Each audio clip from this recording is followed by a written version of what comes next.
এতিমের জ্বালা এতিম ছাড়ো, এতিমের জ্বালা এতিম ছাড়ো, কেউ তো জানে না এতিমেরে কষ্ট দিলে বেজার হয় আল্লাহ। এতিমের মনে কত কষ্ট জানেন নবীজি, জন্মের পরে যিনি কবু বাপ দেখেনি।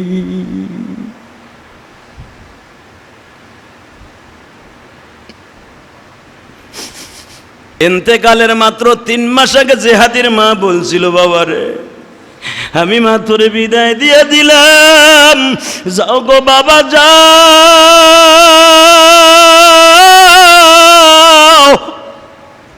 এই আল্লাহর ঘরে বসে ওয়াদা করছি যারা পরিমাণ মিথ্যা নয় গো বাবা।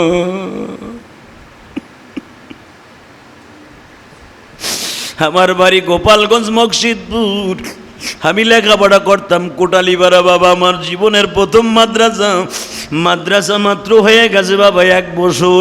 আমি মক্তবে পড়ি, বয়স আমার 12 বছর। 12 বছর পার হয়ে বাবা 13 এখনো শুরু হয় নাই।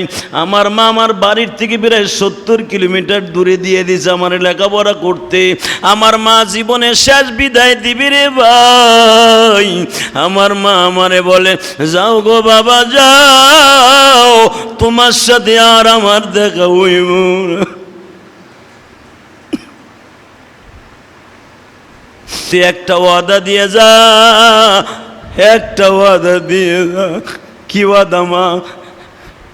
আমি মরার পরে কোনোদিন মাদ্রাসা ছাড়িস।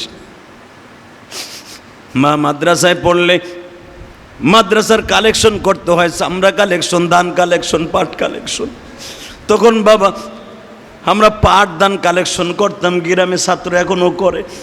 মা বস্তা টানতে টানতে মা ছাত্রদের কষ্ট হয়।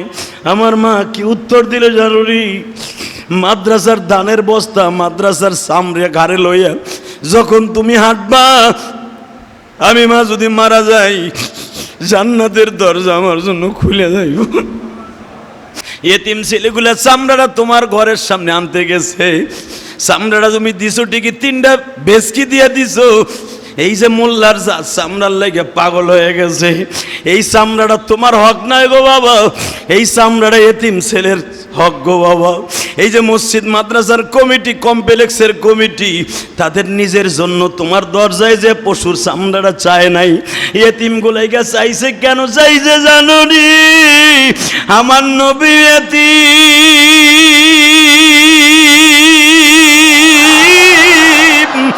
এতিমের জ্বালা এতিম ছাড়ো, এতিমের জ্বালা এতিম ছাড়ো, কেউ তো জানে না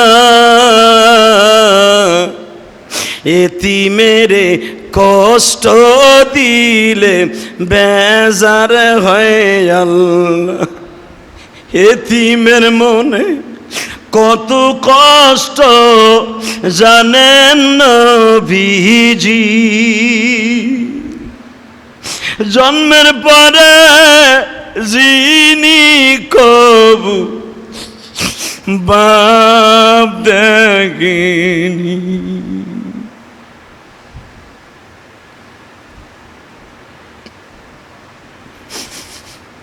ও আমার বড় লোক ভাইরা, গরু কোরবানি তো দিছ ঠিকই, কত মাছ চাষির বাসায় গোস্ত বাড়াইলা। আমি জিহাদিও তো দিলাম গো বাবা, 6 মনের মতো গোস্ত হয়েছে গো বাবা। কই একটা টুকরা গোস্ত মায়ের খাওয়াইতে পারলাম না। কোরবানির সময়টা আসলেই কেন মনে পড়ে জানো? তোমরা ভাইবো না আমার মনের কষ্টটা বলি।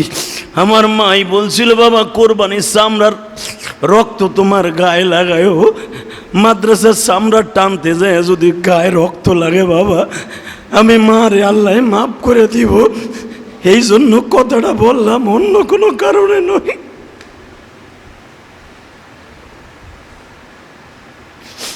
আমার মা কি কথা বলে চলে গেল। আমার মা বলছিল, ইলিয়াস রে, তোমার ওয়াজ শুনে কত মা কাঁদবো, কত মা তোমার জন্য দোয়া করব। যখন বাবা আশেপাশের মুসল্লিরা বলে, হুজুর আমাদের আশেপাশে মসজিদের মাইকে যত আওয়াজ তত দূরে যায়, একটা মহিলাও পাক করে না হুজুর।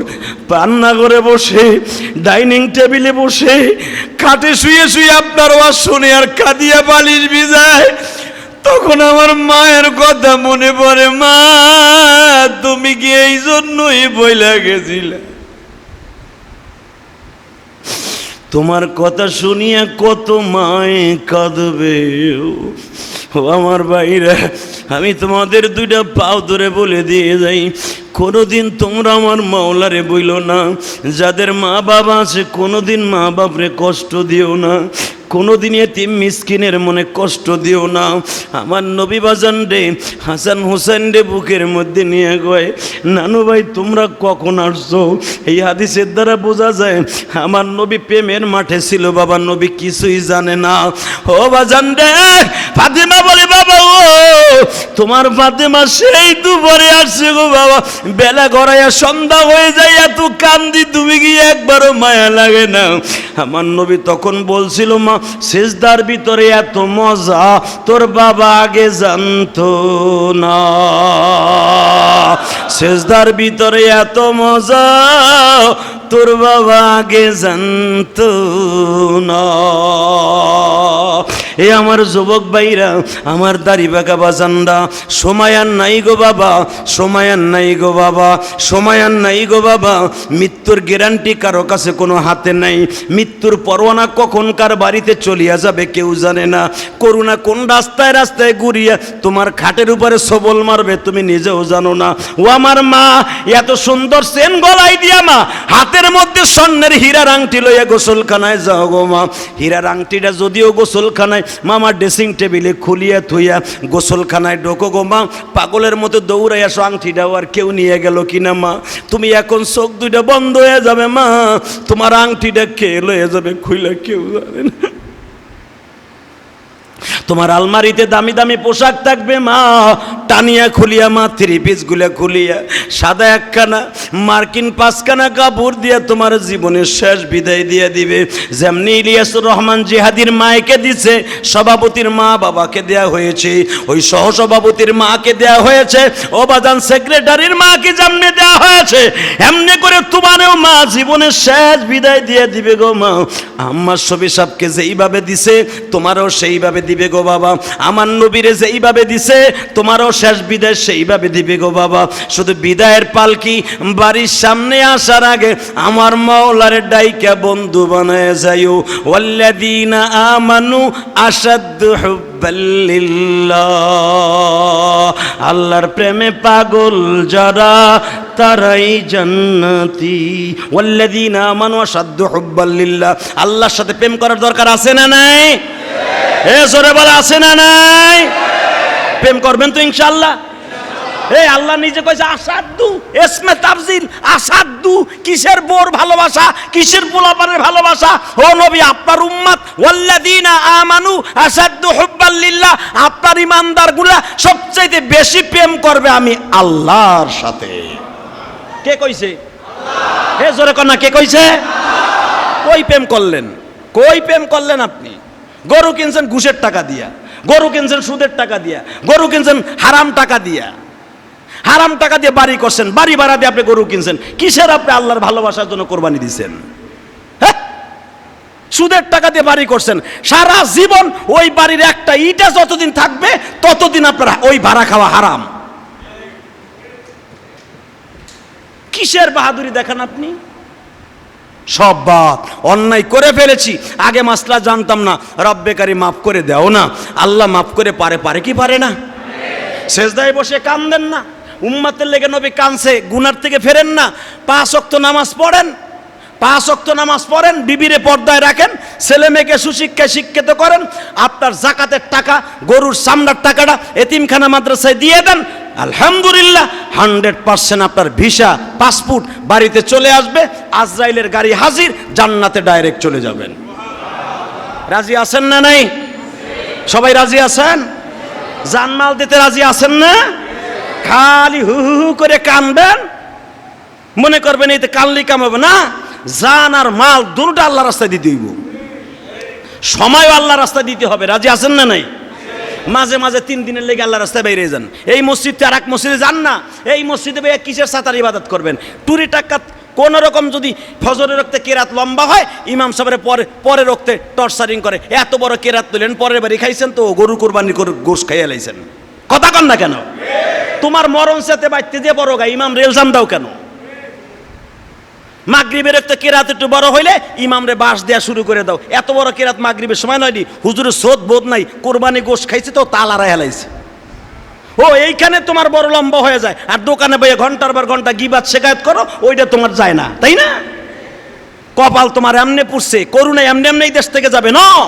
রসুল বলেছেন গজব যখন নাজেল হবে, রসুলের হাদিস বুখারীর, গজব যখন পতিত হবে, তোমরা বাজার দোকান সব বন্ধ করে দাও, মসজিদের সময় বেশি লাগাই দাও।